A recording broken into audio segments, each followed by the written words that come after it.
Alors, chers compatriotes, en prenant la parole, je tiens à saluer et à remercier chaleureusement, en votre nom à tous, nos frères d'armes de la grande famille patriotique qui sont en ce jour à nos côtés.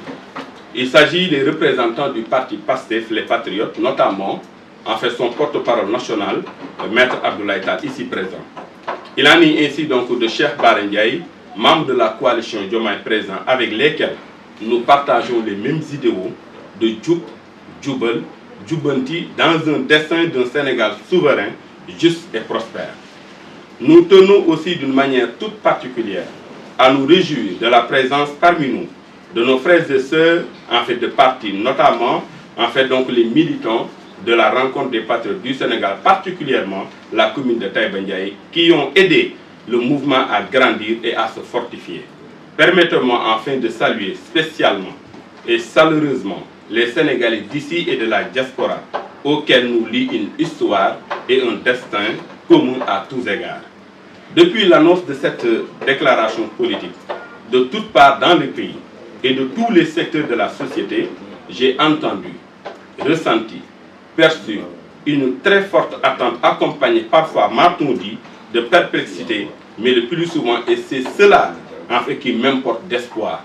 Espoir de voir notre mouvement prendre un nouveau cap. Espoir de voir notre formation politique proposer une perspective plus rassurante. C'est là la preuve, chers frères et sœurs, s'il en était besoin, qu'en tant que mouvement politique, la rencontre des patriotes du Sénégal a une responsabilité majeure vis-à-vis du pays tout entier et de son avenir. C'est pourquoi, sur invite de notre ami et frère, le Premier ministre, le président Ousmane Sonko, en fait, et après concertation de la base, la rencontre des patriotes du Sénégal a décidé à se fondre dans effectivement le parti PASTEF, les Patriotes, en fait, sans condition et sans réserve pour faire avancer ensemble le Sénégal. Il s'agira donc de poursuivre notre action politique au sein donc de cette formation politique appelée PASTEF, les Patriotes. Oui, on ne l'aura jamais assez répété, le nouveau contexte que nous-mêmes avons largement contribué à installer dans ce pays impose plus que jamais aux différents partis et mouvements politiques l'impérieuse nécessité de nous regrouper idéologiquement au fin de faire disparaître l'incalculable effectivement nombre de partis politiques au Sénégal. C'est pourquoi d'ailleurs nous lançons un appel solennel à son Excellence, Monsieur le Président Bassirou Diomaye Diakhar Faye et son premier effectivement donc ministre à prendre une loi au fin effectivement de modifier considérablement la loi sur les partis politiques. Ce nouveau départ doit constituer pour nous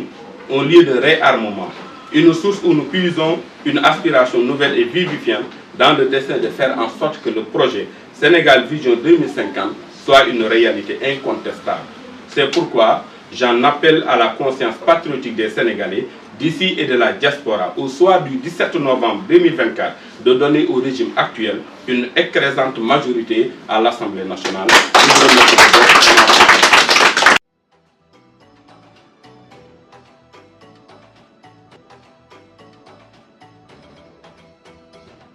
ci parti bi di maître Abdoulaye Tall di ci teg sunu xarit sunu wëllëre maître Abdoulaye Ndiaye di nuyu képp ku nekk ci salle bi ak ñi nga xam ne ñu ngi seetaan yëpp fu ñu mën a nekk di am kontante bu baax nag ci teew ci jataay bii parce que jàpp naa ne naam jataayu politique la waaye jataayu yiw la ndax li nga gis kilifa yu mag di teew ci juma wala jàkka wala benn barab fekk ñaari nit rek la ñuy boole ñuy sëy booba yàlla moo bëgg ànd boobu di am ay témoins rek lañ ci soxla waaye da ngay gis moom ay kilifa yu bari ñooy daje ngir témoin ñaar ñooñu di ànd muy sëy boobu tey jii nag lii ñuy témoin si du sëy waaye seey muy te histoire dina ko tudd ba faw ndax jëmm ji toog sama wet muy Abdoulaye Ndiaye li wolof Ndiaye naan bu buñ fokk dina yëy mbool bu buñ fokk bu soobee yàlla dina yëy mbool ndax day ndaw lu set loxo te am xam-xam ba noppi bari fulla te am fit ndax combat yi ñu génn ci lañ doon natt ñu am fit am ñu ko amul te yaakaar naa topp loolu ca gannaaw kon histoire moom ala kullu alim dina ko tudd te dina tudd suñu jataay bi kon am na mbégte bu baax ci fekke tey Rassemble pour la Patriote di seey di jaxasoo tey ak parti Pastef ci ginnaaw bu ñu allié woon nag allié bu yàgg mu mel ne ngoro la woon di seetloonte ba kenn ku nekk nopp sa morom léegi nag tey ñu toog pour takk sëy bi waaw maître Abdou nag wax dëgg yàlla dafa sonnal Ousmane Sonko ñaari sonn coono yu bokkul ba ñett sax ndax dafa bokk ci ñun suñu combat bii ñu génn dafa nekkoon xeexu mbedd mi ak xeexu justice bi muy loi yi ci boppam dañ doon xeex jàkkaarloog loi daaneel loi bi yëkkati loi bi ba am ci ndam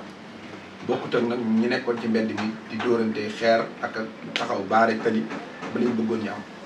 moom nag dafa bokkoon ci ñaari wàll yëpp mooy bokkoon ci pôle avocat yi nga xam ne dañ doon topp Ousmane Sonko di ko défendre ci wàllu droit waaye noonu la daan toog ci jataay yi gën a jafe ci mboolem télévision yi ak yëpp di défendre projet bi comme ni ko ñi nga xamante ne amuñu bubbu avocat bubbu politique lañ sol noonu la ko doon def kon bu ñu demee ci baro bi kenn mënu ko fa mais bu ñu demee ci mbedd mi kenn mënu ko fa woon te koor gi jàll digg bëccëg may den jaar ak yoonu Tiwaawan jëm Louga di campagne yi ma dajeek moom mu yor oto yu bari ñu yeex a seetloonte ba rombante lu bari mu wàcc gaare oto yi ànd ak mbooloo mi ñëw ma dox ñu daje ma ne ko Abdou maître naaj bi tàng na koor gi métti na mu ne waaye nag sëñ Bara jar na ko dem ba élection yi ba ca ngoon ñu ne Diomaye gañewul di wax leneen loolu dara jëw dañ campagne bu baax kon ku am vision la ta li muy def jàpp naa ne loolu sax mën naa am Diomaye ak Ousmane Sonko mi mu ko doon defal sax mën naa am yëgalu leen ko ay te ku dajee woon ak moom xam ne ay moyens yu bari la àndaloon keroog loolu lépp nekk lu ma témoin leneen li nga xam ne dinaa ko témoin mooy bi Ousmane nekkee ci kaso bi yàlla def mu nekk ci li ñuy wax grève de la faim barki dee mu sax Ousmane ñëwaat na ci wax ne bi may def grève de la faim stratégie la woon pour aar projet bi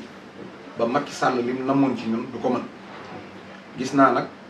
ñoo xam ne ay yàqkat lañ bëgg a jël loolu ne jàppe ko baatu tappale am na ci ñoo xam ne sax duñu yàqkat ndax ku mel ne Abdoulaye Cissé bu TFM am naa ci moom respect bu bari te jàpp naa ne borom xam-xam la waaye dafa def njuumte ci loolu te loolu dina neex a wax fii ndax Abdi Naar Ndiaye ngi toog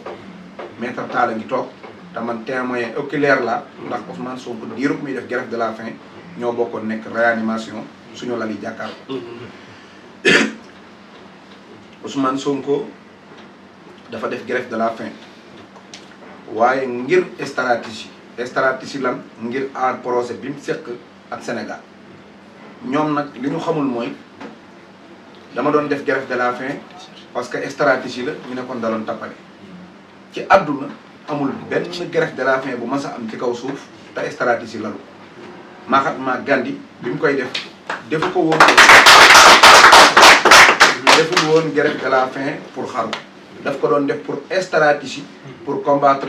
colonialiste bi ñu leen doon teg maanaam colonisation Nelson Mandela mi nga xam ne grève am lu siiw la grèveful woon pour xaru mais daf doon grève pour combattre tubaab yi ba ci Pape Alé Niang mi gën a siiw mi ko def Sénégal fii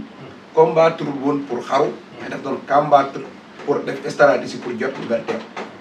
Ousmane Sonko bi ci ñëwaat gën cee siiw combattre mësta wax ne dañuy combattre damay def grève de la faim pour dee mais da doon def grève de la faim pour combattre ay mbir te loolu nag stratégie la kon bu waxee ne dama doon def stratégie ñu bëgg ne stratégie mooy tappale kon bu kenn waxati ne Mahatma Gandhi da doon grève de la faim nañ wax da doon tappale Ousmane Sonko mësta xaw da doon def stratégie mooy tëj nañ ko xam na ne bu desee ci kaso bi diggante fii ak weer yi jëm ci élection yi mën nañ ko fee jéemal mbir mu songu grève de la faim boo xam ne du da doon tappale de maître Abdou Naar Ndiaye mii am na bis bu ñëw fekk ma ci lal bi ma tëdd daanaka jooy la doon def maître Moussa Sarr ngi taxaw mu ne ma li ngeen di def keroog sax moo ma wax ne ma xaw ma kan ab tubaab nga ma wax ne ma ba mu ko defee ba toll ci xaw ma ñaata fan dafa faatu yaa ma ko wax keroog ma koy nettali ne ma diw def cee def nangami jour te dafa faatu woon ki ci gën a gudd lu mu def nangami jour la def te dafa faatu yaa ma waxoon fàtte naa turu tubaab bi ma wax ne ma tam yéen a ngi bëgg a yàgg ci yëf yi booba ñu ngi romb ñaar fukki fan di dem nga ne ma damay ragal la leen xew ci ma ne la man daal sumu naa ko te dinaa ci dem ba am gain de cause rek waaye du ma ci dëpp même bu ma ci dee baax di xamal ñëpp ne Ousmane Sonko dafa def grève de la faim bi ñu ko indee réanimation man fa la ma fekk ak Hannibal Djim man maa fa jiitu Hannibal Djim fekk ma fa ginnaaw bi Sonko fekk ma fa man kaso bi ma jógee woon ñu ngi ma boole woon ak benn garde boo xam ne day yendu ak man di fanaan ak man di ma xool parce que nekk hôpital tamit te réewul administration pénitentiaire ñoo lay surveiller Hannibal Djim kaso Rebeuss la jógee bi muy ñëw moom ñaari garde ñoo doon relevanté par jour di ko garde di ko xool Ousmane Sonko juróomi garde ñoo ko doon topp ak benn lieutenant boo xam ne dañoo ñëw fi buntu fi mu toog ñu def fa bureau boo xam ne bu docteur di dugg danañ bind ne docteur a ngi nii wax naa ak moom nangam bu soxna ñëwee ñu ne soxna si ñëw na wax naa ak moom nangam bu avocat ñëwee ñu ne def naa ak moom nangam te loolu sax injustice la ndax man prisonnier laa woon moom prisonnier la